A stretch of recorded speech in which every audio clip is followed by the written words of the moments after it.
attack sa ating neighbor na China instead na kausapin ito. Go ahead po, Sas Rogando, Sasot, para po sa inyong direktang katanungan dito sa mga mahalagang issue on foreign policy ng kasalukuyang administrasyong Marcos Jr. Well, magandang umaga ka Eric and Lorraine. Morning. Thank you so much sa inyong pagpapasingit dito dahil may mga gusto lang akong itanong kay dating Executive Secretary Vic Rodriguez. Go. Pero unang-una, gusto ko magpasalamat kay Attorney Vic sa ginawa niya last year. Nung panahon na binabakbak ako nung mga vloggers ng administrasyon na nung nagsimula nga ako nag-criticize ng foreign policy at yung parati nilang sinasabi hindi lang kasi nabigyan ng posisyon yan kaya ganyan. And then Attorney Vic actually wrote on his post that I never asked for namin yan. Or any favor. So maraming salamat Attorney Vic doon because I didn't expect that you would do that because I never talked to Attorney Vic ever. I only saw him like for a few seconds nung deep probe, nung pinakilala siya sa akin ng staff ni Pangulong Bongbong Marcos. So here's my question, Attorney Vic, no? Kasi malinaw naman ng eleksyon ang mga policy pronouncements ng presidente and he's very consistent even when he was a senator. Ang tanong ng karamihan sa amin, Attorney Vic, I'm pretty sure pati na rin kay Ka Eric and Lorraine and sa lahat ng milyong Pilipinong sumuporta, lalo na yung mga Duterte supporters na nangarap at naniwala na magkakaroon ng continuity ng Duterte administration policies. Pero ngayon nakikita natin na unti-unting bumabaliktad ang mga pangyayari. And I would just say na I think nagmaterialize siya especially after you were gone and after a lot of Duterte aligned cabinet members and officials were removed. Ang tanong namin is, anong nangyari? Yeah. What happened, Attorney? Anong nangyari? Well, ako rin ay nagulat doon sa sudden pivot ng kasalukuyang administration. As you know, Sas, kahit nung, I think that's the name of the program by the SMNI then, was DIPROBE ba? DIPROBE. DIPROBE. Malinaw naman doon ang landas na gusto naming tahakin kapag siya ay naging Pangulo na. At yun ay friends to everyone and enemies to none. Malinaw yun na kaibiganin natin lahat. Sure, building alliances with as much nation as possible is important. Correct. Pero yung sasabihin mong yayapos ka lang dito sa isang banyagang interest, yun, naniniwala ako maling-mali yun. Anong nangyari, hindi ko rin maintindihan. Sapagkat kanina, nung panimula ng programa, sinabi ko nga, kapansin-pansin, whether the way we conduct our foreign or external relation or the way we conduct with our internal critics, binasura na lahat ng art of diplomacy. Ganon din yung ginawa dito sa issue ng South China Sea. Hindi ba't lagi niyang sinasabi noon, policy of engagement, a continuing engagement, pakikipag-usap, hanggang sa magsawa kayo mag-uusap tayo. Why? Because that's the only option left for us. We cannot go to war. We cannot afford to go to war. Mga mahal kong kababayan, buksan po natin ang ating isipan. Hindi po natin kaya makipagdigma kahit kaninong nasyon, higit pa sa China. War will only bring us what? Unnecessary death, unwarranted destruction, and unexplained poverty, hunger, and famine. Tingnan na lang ninyo yung nangyayari sa Gaza, yung conflict ng Israel at Hamas. Tingnan na lang ninyo yung nangyayari kasalukuyan sa Syria. Tingnan ninyo, ito'y hindi kalayuan sa kasalukuyan. Yung nangyari sa Afghanistan. Yung mga warmonger sa atin at napakarami niyan sa pamahalaan ngayon. Yung matatapang. Why don't you openly volunteer na in case of conflict kayo mauuna? Pamilya ninyo mauuna, kayo mauuna. Hindi yung matatapang tayo sa salita. Again, because ibinasura na ng pamahalaang ito ang art of diplomacy. Nawala na yung face-to-face diplomacy. Giliw na giliw sila sa megaphone diplomacy. Yung issuing belligerent statement, lalaban kami, matapang kami. Hindi ko sinasabing duwag ang Pilipino. Ako matapang ako. Pero hindi mo pwedeng kaladkarin ang 115 million Filipinos. Hindi po tayo handa. Wala tayong kakayahan. Kaya ang natitirang avenue sa atin ay the policy of engagement. Bilateral, makipag-usap. Dagdag ko lang, Sasa. Go ahead, sir. Dahil si Sasa expert sa international law at relation, hindi niya ako dapat ang tanungin dito. Great, sir. Ang lumalabas sa aking, ang aking ibinubulalas ay ang aking kaunting nalalaman sa batas, sa international relation, but higit sa lahat, yung nasa puso ko at yung isinusumbong sa akin ng milyong-milyong Pilipino. Hindi po tayo handa sa gera at hindi natin kakayang makipaggera. Wala tayong kakayang militar, naval, air force, higit sa lahat economy. Pinopain lang ho tayo. Maniwala po kayo. Buksan po ninyong isipan. Few months back, please correct me if I am wrong. Ang nasa pahayagan ay ang tensyon sa pagitan ng China at Taiwan. Yes. Wala ang Pilipinas Wala. dyan. Sure, hindi inosente ang China. The way they have treated our BFARs, our Coast Guards, Yes. pag naggagawa ng our fishermen ng resupply mission. Pero wag natin tingnan yung narrative o kwento nung alyadong banyaga na yan ang isinusulong at isinasaksak sa lalamunan at sinisiksik sa mga baga natin. Yes. Hindi po yan ang pawang at buong katotohanan. Maghinay-hinay, hinahon, maging marahan. Yun. Yung mga matatapang sa atin, it should be officials from the Department of Foreign Affairs who should be doing the talking. Not the military, not the Coast Guard, not the many armchair generals. Yun. Attorney Vic, hold your line. May follow-up si Sas. Go ahead, Sas. Ma'am, mag-react ka, ma'am. Sige, ma'am. Mag-react ka muna. May tanong lang ako kay Sas sana. Sige. Sas, may tatanong ako sa'yo.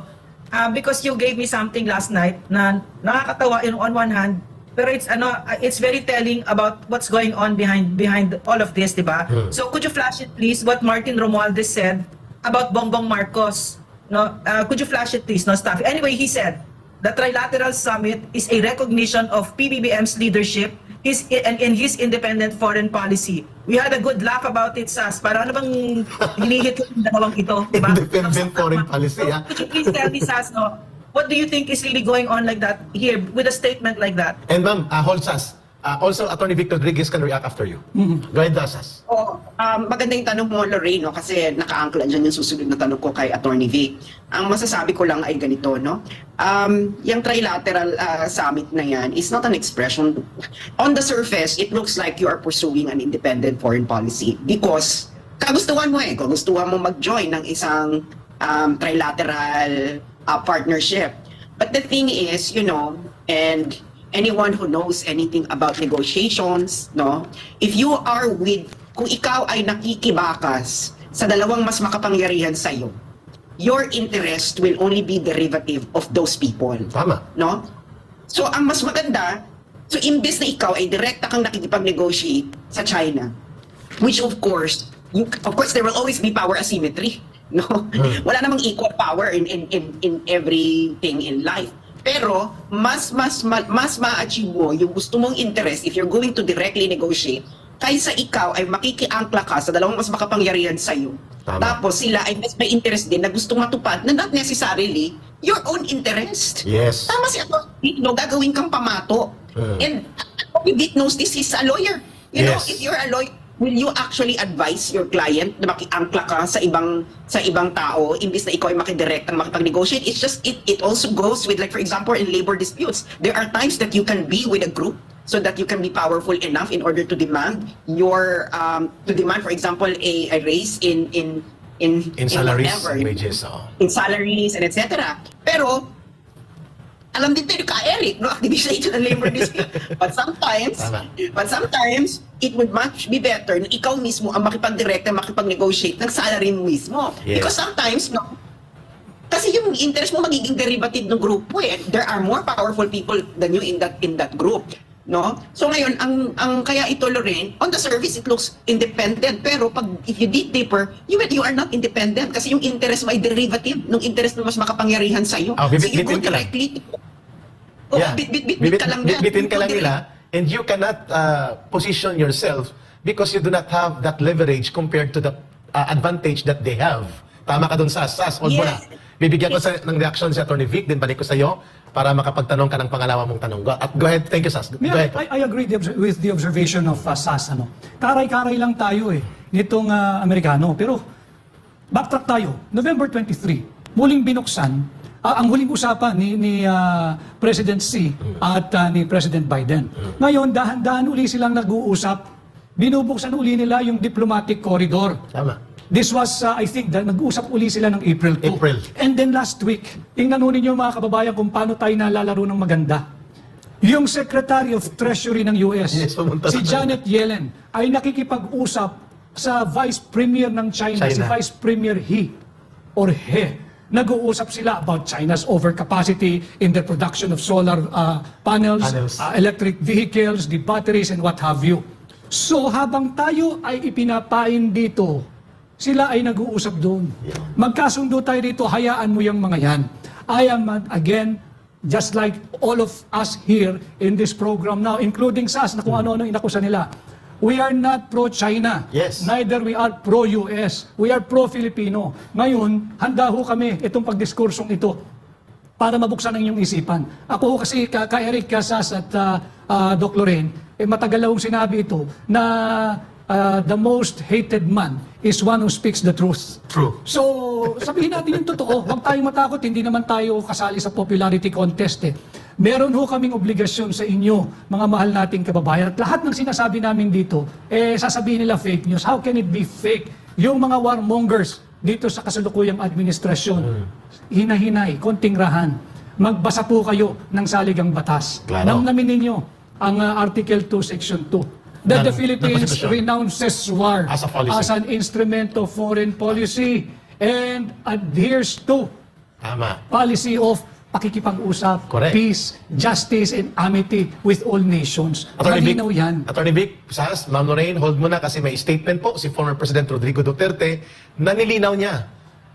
Sa pinag-uusapan natin SAS, Ma'am Lorraine, mga kababayan ni Attorney Vic, na ang nangyaring pahuri-horrible na statement ni Pangulong Marcos nang siya po'y umalis sa airport papuntang Amerika sa Trilateral Summit, sinabi niya, horrible. Mayroon palang mga gentleman's agreement, head-on sinagot po ni Pangulong Duterte. Tunghayan po natin ito. Let me be very clear on this. We have not conceded anything to China. There might have been exchange of control over the China Sea.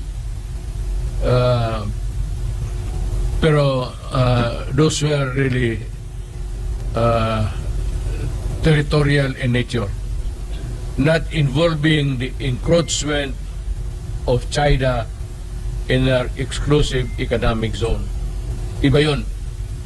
Yung sabi nila territorial, we are studying it still until now so that I can give you a concrete picture of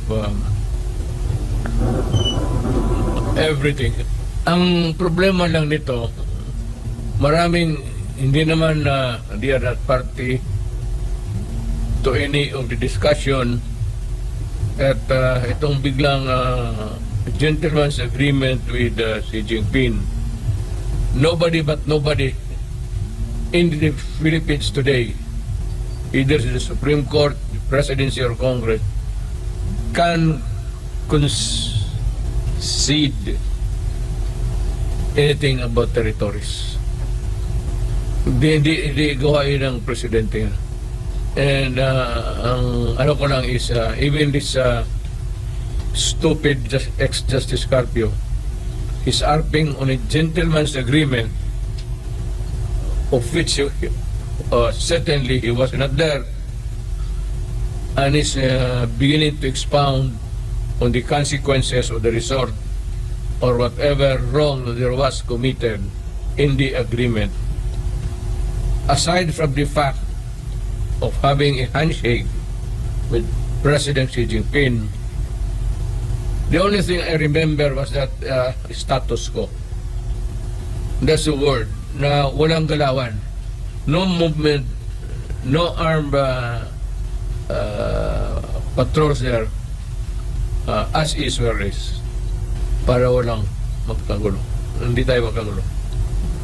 Yun ang naalaala ko. Wala akong... I do not... There's a new word. I do not even know the Ayunan short. Ito si Carpio and the rest of the... Well, I think he's trying to be relevant. He's a retired justice. a not so brilliant one, which he pretends to be, na wala naman siya doon. And I assure you that if it was a gentleman's agreement, it would always have been an agreement that would keep the peace in the South China Sea. Huwag ko kayong maniwala yung bulatik nila kasi hindi ako ganun. Yun. Attorney Vic, would you react to this? It was an official diplomatic act of the president who was then the chief architect of our foreign policy. Whether you call it gentleman's agreement or not, it was his judgment call as the president. So as the warmongering now, as a policy of the current government, nasa prerogative din yan ni Bongbong Marcos Jr. Your reaction to this and then to follow kay Sas at kay Ma'am Lorraine. Okay. They're harping about the gentleman's agreement or horrible gentleman's agreement. Sinagot kagabi ni Pangulong Duterte, ano yung gentleman's agreement? Simple, status quo. Respetuhan tayo. Yun lang yan. Bakit? Meron ho ba tayong option bukod sa status quo? Yung mga warmongers, gera? Okay sa akin ang gera din, kagaya ni Pangulong Duterte. Pero mag-enlist po kayo with an undertaking, ipakita nyo sa mamamayang Pilipino na una kayo doon. Yung mga na-stranded natin na nagbabantay na sundalo doon sa BRP Sierra Madre. Yung sa Sierra Madre. Kung talagang matatapang kayo, bakit hindi kayo mag-volunteer? Palitan Sabihin sila. ninyo, palitan ho namin, kaya lalaban kami dyan. Palitan namin, ilan yung nandyan? Alagay mong isang platoon o kung ilan kayong gusto, 50, go ahead. Yung matatapang. Pero you cannot and you should not speak on behalf of the entire country. Why? Sapagkat iba ho ang nananaig na sentimiento sa lansangan. Wala hong pinagkaiba ito doon sa Huad at Peking yung charter change. Natauhan sila nung lumabas yung survey, 88% rejection. Yes. Yung sinasabi din ni Pangulong Duterte, ito nga ay ang claim ng China ay full sovereignty. Ang claim ho natin ay sovereign rights rights born lang. out of the exclusive lang. economic zone. Nasa saligang batas din ho yan. Dapat ipagtanggol ng kahit sinong pangulo at pamunuan. Kinikilala ho ng saligang batas yan. I think Article 12, Section 2, Paragraph 2 of that article. Pero yun nga, anong alternatibo mo? Makipagdigma tayo? Open the lines for diplomacy. Makipag-usap tayo, yan lang ang tanging remedyo. Huwag tayong magpapauto o papagamit sa interes ng dayuhang alyado. I have nothing against US. But if you really treat us with reciprocity, yung mga haters and bashers, hinay-hinay, konting rahan. Pag ho ba kayo ay may planong magpunta sa Amerika, ito ba ay visa-free entry? O kinakailangan yung magbayad para kumuha ng visa? Ang mga kaibigan nating Amerikano, sila ho ba kinakailangan ng visa papunta sa Pilipinas o hindi? Lamas-baso po yan. Nasaan yung reciprocity? Nasaan yung pagiging brothers? Yun. Hindi rin po lingid sa akin yung ating pinaglabanan shoulder to shoulder, dumanak ang dugo ng Pilipino, naghalo sa dugo ng Amerikano. World War II. World War II. Pero hindi pa po nakaka-recover ang Pilipinas. Doon sa World War II, mahirap pa rin po kami. Huwag niyo po kaming gamitin uli. Yun lang ang pakiusap ko. Ngayon, kung ang sentimentong ito ay pagtatraidor sa Pilipino, siguro nga, traidor ako ka Eric at Doc Lorraine. Sana tayo doon. Ang pagtatanggol ng kapayapaan at kabutihan ng bansa at hindi digmaan at pakikipag-usap sa isang neighbor na pwede namang maging kaibigan at hindi maging kalaban sa digmaan ay hindi natin pwedeng payagang tawagin tayong taksil kung ganon ang kanilang definition ng taksil. Sas, your reaction doon sa pahayag ni Pangulong Duterte that there was no gentleman's agreement but status quo as is where is to maintain the peace and stability in the relations in the region.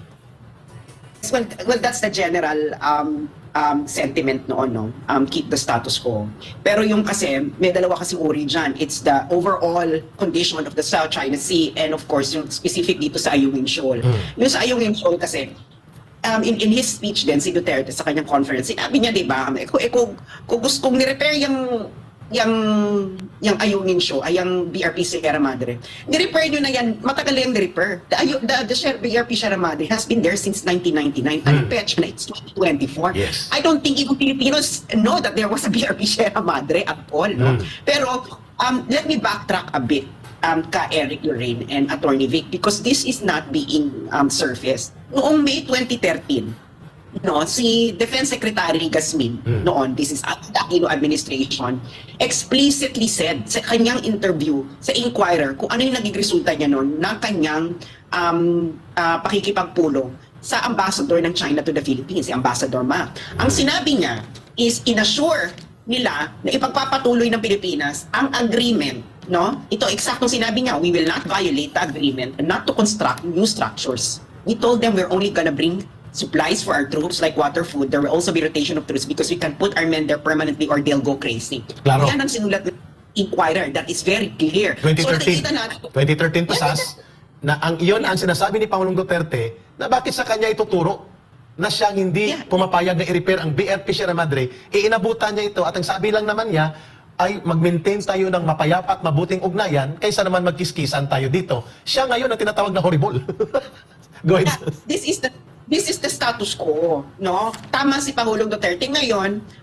Kung ikaw naman, itong si Pangulong Marcos, sabi niya, parang pinapahiwatig niya, i-rescind niya, no? Itong agreement. Well, if you rescind this agreement, di wala ka na status quo. So tama si Attorney Vic doon. Anong alternative sa status quo? Di magigit-gitan kayo. So, you will get what you actually not you will get what you would like to avoid. Ngayon, sabi ni Pangulong Duterte, challenge na ito na if President Marcos thinks that the previous presidents were a failure tungkol dito sa BRP Sierra Madre, and then go ahead, do it, tignan na yung pag-explain, i-repair mo, isama mo pa yung Japan, Australia, USA, i-repair ninyo. So yun ang no, I will end here. Pero this is my last question. Great, Sas. Ma'am, hold your line, Ma'am Lorena. Alam ko na sa Zoom din siya. Sas, go ahead, your final interaction with Attorney Vic. Go ahead. This is my last question to Attorney Vic. Attorney Vic, do you think that the current administration has too many chefs? Kasi hindi na namin alam kung sino ang pastonero dito, no? Kasi usually it's supposed to be the executive secretary or the cabinet secretary na talagang they are downloading the instructions of the president. But it seems now na parang ang daming masters. Do you also share that impression? And bago mo sagutin yun, Attorney Vic, let me thank you again for that post that you gave. Although hindi naman tayo magkakilala or whatever, pero it really touched my heart dahil hindi naman talaga tayo close, wala talaga akong ignayan ka, Attorney Vic. I don't even, I cannot even say that I like him before or whatever. I was even critical of him, but it was a very kind act of yours to say that even though na alam mong ikaw ay mapupunada. So go ahead to my question. Maraming salamat, Sas, for joining us. You may still stay to listen to the answer and then go ahead, Attorney Vic. I agree with you, Sas. Tila napakarami ang gustong maging pangulo sa termino ng isang pangulong na halal for 6 years. I like that, Attorney Vic. Yan ang nangyayari. Yan ang nangyayari. Yung may mandato, ayaw mag-assert. Yung mga walang mandato, feeling pangulo. Ayun. Doon tayo nagkakaproblema. Why am I speaking this way? Dahil malaking bahagi ako ng tagumpay na yan. Tama. Ako ang naghirap at ako ang humarap, wala na sa akin yun. Pero sana naman, wag biguin yung aspirations ng Filipino people na tumangkilik. And I feel responsible, I feel accountable. Dahil ako yung nakaharap ninyo, ako yung maharap sa inyo, at ako ang kausap ninyo. That's why you're coming out now. Paliwanag ko lang doon sa mga hindi nakakaintindi o talagang walang kusang pangunawa. Lorraine at Ka Eric, para kang nagtayo ng corporation. At ginawa halimbawa si Ka Eric, ginawa ng mayorya na Chief Operating Officer. At ikaw din ay nag-subscribe ka ng malaking ownership doon sa stocks. Nung ayaw mo na, exit ka, ayoko na sa management board. Exit na muna ako, maghanap kayo ng ibang COO ninyo. O di naghanap. Pwede ba nilang sabihin hindi ka nakasali? Kasali ka doon sa nagbuo ng korporasyon at meron kang substantial shareholdings. Yun ang isang pananaw na dapat nilang tingnan. That's how I view things. Until 2028, may pananagutan ako doon sa napakarami kong nakumbinsing grupo, organisasyon at individual na tangkilikin ang kandidatura ng taong ito. That's why you're correcting things habang may pagkakataon pa para ituwid at maging matinong ang Because I pamahalaan. want him to succeed. Because you're also accountable to the people for that. Dala-dala tayo. Yun. Dala-dala yung mga anak ko, yung mga Exactly. anak ninyo. Yes. Kung sino ang Pangulo, suportahan natin. Pero kung yung Pangulo naman, pakinggan ho ninyo yung totoong sentimiento at daing ng mga anak ninyo ng sambayan ng Pilipino. Attorney Vic, ipapasa ko kay Ma'am Lorraine. Thank you, Sas. Ma'am, your interaction to Attorney Vic Rodriguez. Ma'am, nakamute po kayo. So yung sinabi mo, ES, na you want him to succeed. Of course, we all want that, no? Because he's the president. It doesn't take an Einstein to figure out that if he succeeds, we all succeed, Yes. right? But character is destiny, no? To go back to what you and Sas and Eric and I were talking about, yung pag-flip-flop niya sa foreign policy, no? Ang maugong na rason dito, no? Kasi marami kaming resibo sa kanya na video na he outrightly says, no, na pag bumahing ang China at US, mawawala sa mapa ang Pilipinas. So alam niya na dinadala niya tayo sa kamatayan. No, and ang maugong na balita dito kung bakit nag-flip-flop siya, kasi the US, they got into an agreement, a secret agreement. Siya pala yung may secret agreement. No? Kaya to agree to whatever the US wants, in exchange for the US unfreezing the accounts of the Marcos stolen wealth, money that they stole from the Filipino people. And this, indeed, to me, is what the character of Bongbong Marcos is. He is a traitor to his own country. Ipagpapalit niya tayo dun sa 30 pieces of silver niya. So attorney, ito pala yun, ano, yung galit na he's horrified. Sinasabi niya, he claims to be horrified by that secret agreement of PRRD that brought us peace and prosperity, not just in our country, but in the entire region. No? Yet he himself is hurtling us towards war, and we want to demand, we demand from this president to divulge to us what that secret agreement he had with the US. Bakit siya nag-flip-flop? Yes, Attorney Vic, that is very sensitive. The amount of the properties na gusto nilang i-recover at siya ang estate administrator sa kanilang pamilya, si Pangulong Marcos Jr., now amounts to $1 billion. Tatlong malalaking building sa New York, mainland, one big mansion sa Long Island. Hindi pa yung kasama yung iba. At mga dollar accounts na naka-numbered. Yeah, Eric, Yes. Eric, napapasingit lang ako ha.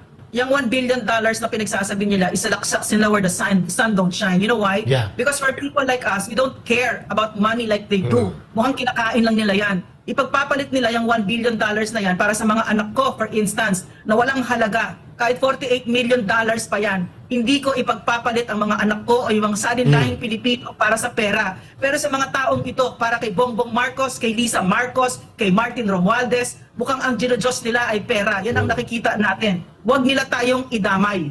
Attorney Vic, your reaction to this, na doon pala nakatalik. Itong hinahanap mo kanina na sa kasagutan, sa pivot. Pagpihit at papunta sa napakadelikadong tapang-tapangan at gira-girahan na posisyon at panggigiit sa China. Pera pala ang bottom line ng kanyang secret dealing sa Amerika pabalik-balik. Kaya mahalaga yung mga ganitong diskurso, ka-Eric at Doc Loren, sapagkat bagamat masalimuot yung usapin ng South China Sea at foreign policy, kailangan po nating piliting himayin upang maunawaan ng mga ordinaryong Pilipino. Ako, admittedly, abogado ho ako, dati ako naglingkod sa pamahalaan, pero talagang masalimuto yung usapin na yan. Pero hindi tayo dapat matakot alamin yung bagay-bagay patungkol sa ating foreign policy na mukhang ligaw na. Saan ka ba nakakita magdadalawang taon pa lang nakailang bisita na sa Amerika? Apat na. Ano ang nangyayari doon sa Section 7, Article 2 of our Constitution? That the state shall pursue an independent foreign policy. Are we still independent? Is this still the Filipino interest? National interest pa ba ang isinusulong at nangingibabaw o interest na ng kaibigan at alyado nating dayuhan? Wala tayong problema at diskurso sa China or Amerika. Kaibiganin natin pareho. Okay. Pero wag nating isulong ang kanilang interes. Isulong natin yung interes ng Pilipino. Personally, Attorney Vic, doon sa tanong ni Ma'am Lorraine, do you believe or do you look at that perspective angle na ang kanyang pagtapang-tapangan at pagiging paninikluhod sa Amerika ay dahil doon nakatali sa recovery efforts nila ng mga ill-gotten or questioned wealth na naitago sa Walang Amerika? pinagkaiba yan doon sa burning and hanging issue tungkol doon sa drug use.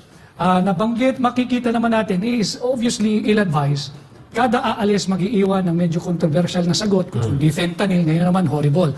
Ngayon na dadaysek dahan-dahan at lumalabas ang katotohanan, panahon na upang magpaliwanag ang pamahalaan. Saan ba tayo patungo? Ayaw namin ng digmaan. Uulitin ko, malaswa ang gera.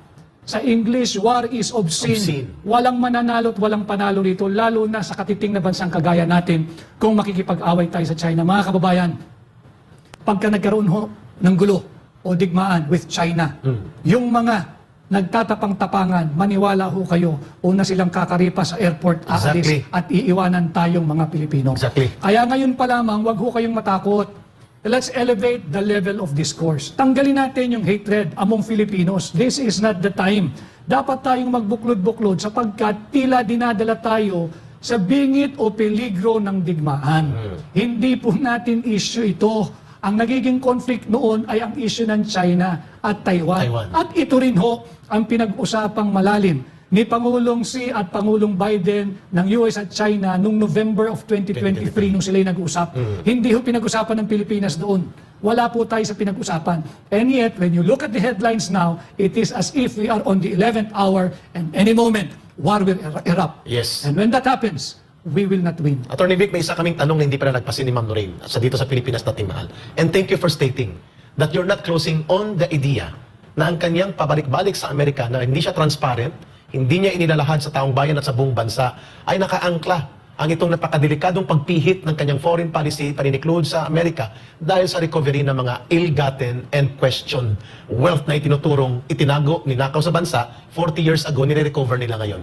Thank you for not closing your perspective that can be tied up dito sa isang possibility of a sudden, dangerous pivot of Marcos Jr. in his foreign policy and dealings with China. You don't have to thank me, Eric. I'm doing my duty and I'm speaking as a Filipino. Correct. Ako ho'y nagsasalita bilang Pilipino at may karapatan ako ipahayag ang aking saloobin at obserbasyong sa nagaganap sa kasalukuyan sa ating bansa. The final question is, dahil paubos ang oras natin, but definitely you will be part ni Ma'am Lorraine, kasama ka namin sa Pilipinas nating mahal. It appears that the President is under the control not of the marital duty niya sa asawa niya. Under the control ng gobyerno ng asawa niya, si Lisa Marcos, who can direct a foreign operation using intelligence service of the Armed Forces of the Philippines to involve in an extraction, quote-unquote, kidnapping ng mga batang minor de edad sa isang domestic issue ng mga mag-asawang kaibigan lamang nila at hindi national or government or state interest. With your indulgence, Attorney Vic, hold your fire, Ma'am Lorraine. Narito po ang kumakalat na voice recording ni Lisa Araneta Marcos showing how she can manipulate government powers under the office of the President and act like as if, sabi mo nga, parang presidente din siya at pangulo ng bansa o mas makapangyarihan pa sa kanyang asawa. Go ahead po, tunghayan natin ito. And then, Every single day ng buhay ko, iniisip ko ang pagnanakaw ng mga putang gobyerno. Every single day. Ang pagnanakaw ni Lisa ngayon, yung bago niya na kasabot sa kidnapping, siyang mastermind, kasama ang DFA! Hulabugin niyo yan! Si Manalo at si Teddy Boy Locsin, dapat kayong managot! Kayong dalawa, ang asawa ni Teddy Boy Locsin Jr., managot kayo! Kasabot kayo ni Lisa sa kidnapping! Shanghai crime yan! Na dapat ninyong pagbayaran, kinidnap nyo ang mga kabataan, 2 batang inosente, binigyan nyo ng traumatic experience ang kanilang nanay, ang kanilang pamilya, at nakipagsabwatan kayo kay Lisa Marcos. Sayop kayo, walang gobyerno sa Pilipinas dahil kayo mismo ang nagpaparusa sa mga walang kamuang-muang na mga kabataan. Tapos ba imbestiga pa kayo dyan sa Kongreso? Ha? Ontiveros, imbestigahan mo si Lisa. Rally 2022, bago pa maupo sa pandaraya ang kanyang asawa. Eto. Hi, Louie. How are you? I'm here in Bacolod, campaigning for my happy look with Marie Chris and a bunch of gay people. But anyway, the reason why I called you is I have a favor to ask you. We gave all the documents, not to Mila, but syempre ikaw pag tumawag ka. A good friend of ours, Francis Chua, basically has a problem in Istanbul, in Turkey, so he went to court.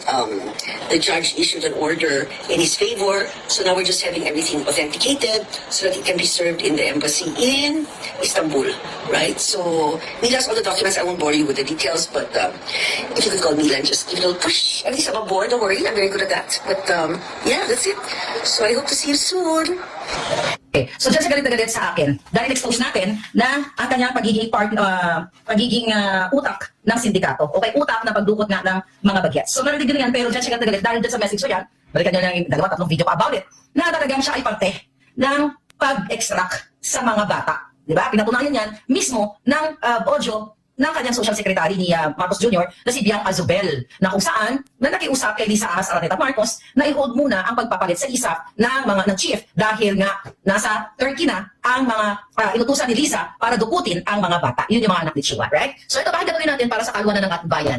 Liz, hi. Sorry to bother you, but I just got a call from Thor, and they're a bit concerned because they've gotten an order now that the chief of ISAP is supposed to be changed by Tuesday, and there are people that are out to do some extraction. If it's possible Attorney Vic, to just... very scandalous. First time ko nakita na ang isang asawa ng presidente, First Lady, ang nagdidirect ng foreign operations in a foreign land, in a foreign government, involving private interests ng kanilang kaibigan. Wala siyang mandato sa Armed Forces of the Philippines. She is not the Commander-in-Chief. How scandalous is this? Very, very scandalous at nakakatakot. Yes, ma'am. Attorney Vic, hold mo na. Hindi, tsaka ES, ano lang, yun lang yung nahuli natin, no? So, we're very sure na maraming beses nangyari ito dahil abusada yung Lisa Marcos na yan, arrogante, no? Yes, ma'am. Thank you. Go ahead, Attorney Vic. You were saying this is dangerous, This is alarming. very, very scandalous. Scandalous. This is very, very dangerous. But we should not be scared to speak up. Yes. May mga recording na pinarinig kayo At na-diskurso na rin ito sa vlog, I think, ni Ms. Maharlika, sa vlog ng Third Floor Studio, Your Yeah. Happy Network. And there are so many names na nabanggit, yung ambassador, Philippine ambassador to Turkey that Turkey. time, yung seemingly nag-head or nag-spearhead ng operation, isang kilala, respetado at multi-awarded na officer ng AFP, si Colonel Marcelino. Yes. At yung aking, ito personal kong kilala at kaibigan, si General Kit Chofilod natin ng ISAF. And I know him also a very professional officer. Ay, very decorated ito. Yes, And napakaraming maaaring maging resource person. Yung mga walang katuturang investigasyon, dapat ito ang imbestigahan. Sa ngalan ng katotohanan at Okay. sa ngalan ng kapakanan ng sambayan ng Pilipino. How grave and serious is the implication to this, to the leadership of this president, and to the national security? If proven that those are all authentic videos or audio recording, and if proven, kung sabing peke yan, sige, peke na naman, sige, peke, patawag natin yung tao. Kasi buhay pang nanay. Hindi lang yun. Yung Involved na mga tao. yung ambassador ng Philippines to Turkey, yung isang multi-awarded and highly respected general, yung very decorated colonel. These are all alive and still, I think, in duty pero floating status. Floating status. Ang nanay Okay. ng mga Yung bata na nanay. dinukutan ng anak. Okay, kung sabihin mo ng peke yung audio recording, tanungin mo lang, meron ba talagang naganap na ganitong operation? Sapagkat pag yan ay pinatotohanan nila, God forbid, saan patungo ang ating bansa? Naku. Okay lang kung hindi tayo kasali pag sinabi nating bansa.